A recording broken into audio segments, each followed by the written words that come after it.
पाकिस्तान में एक ऐसा कानून जिसकी सजा ये होगी कि आपको जो है वो खुला तो छोड़ दिया जाएगा, लेकिन आपके ऊपर ऐसी कड़ी निगरानी रखी जाएगी, आपको ऐसा जंजीरों के अंदर जकड़ा जाएगा, आप अपने घर में भी होंगे, आप बाहर भी आ जा सकेंगे, लेकिन फिर भी आप कैद होंगे। अब ये है क्या, जिसको कहते हैं शेड्यूल 4। अब ये शेड्यूल 4 क्या है, किन लोगों पर लगता है? ये उन लोगों पर लगता है जो कि मजहबी अफरा तफरी फैलाते हैं, सोशल मीडिया पर मजहबी इंतशार फैलाने की कोशिश करते हैं, या कोई बैन तंजीमें हैं, या कोई ऐसी तंजीमें हैं जो इंसदाद दहशतगर्दी के हवाले से या दहशतगर्दी के हवाले से जो है उनको बैन किया गया है।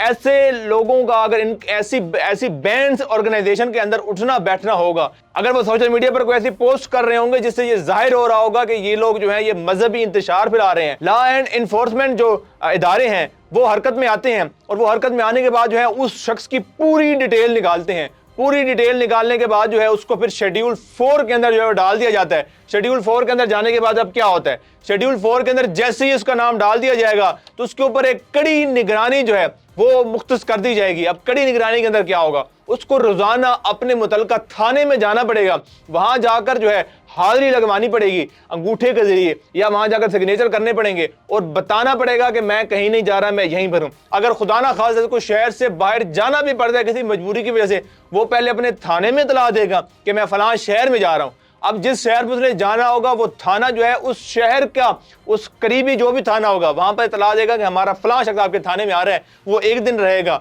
या 2 दिन वहां पर रुकेगा या 3 दिन रुकेगा, वो आपके थाने में आकर हाजिरी लगवाएगा। अब वो जब शख्स दूसरे शहर में जाएगा तो उसको वहां जाकर उस थाने के अंदर हाजिरियां लगवानी पड़ेंगी। अगर वो किसी एक दिन भी हाजिरी लगवाने से जो है वो मिस कर देता है तो उसके ऊपर FIR भी हो सकती है। जी हाँ, बिल्कुल। उसके अलावा और क्या क्या उसके साथ होगा, उसके साथ ये होगा कि उसको कहीं जॉब नहीं मिलेगी, उसके अलावा उसके जितने भी अकाउंट्स हैं उनको बंद कर दिया जाएगा। जाहिर है उसके बाद उसको माशरे में भी जाहिर है एक बेइज्जती भी होगी, नदामत भी होगी। अब अगर वो इससे निकलना चाहे तो कैसे निकल सकता है, वो हाई कोर्ट से रिज्यू कर सकता है, लेकिन ये बहुत मुश्किल अमल होगा उसके लिए कि अपने आप को शेड्यूल 4 से निकलवाना, क्योंकि जब किसी को शेड्यूल 4 के अंदर डाला जाता है तो उसके हवाले से तमाम तर तहकीकात करके उसको जो है शेड्यूल 4 के अंदर डाला जा सकता है। बहुत मुश्किल हो जाता है कि वो अदालत के जरिए अपने आप को इस बात पे साबित करे कि उसका किसी ऐसी जमात के साथ या उसने कोई ऐसी हरकत नहीं की, क्योंकि ये बहुत ज्यादा डिटेल्स निकाल कर और बहुत ज्यादा तहकीक के बाद इस शख्स को जो है इस शेड्यूल 4 के अंदर डाला जाता है। अब फिर सवाल ये है कि क्या वो शेड्यूल 4 से कभी बाहर निकल सकता है?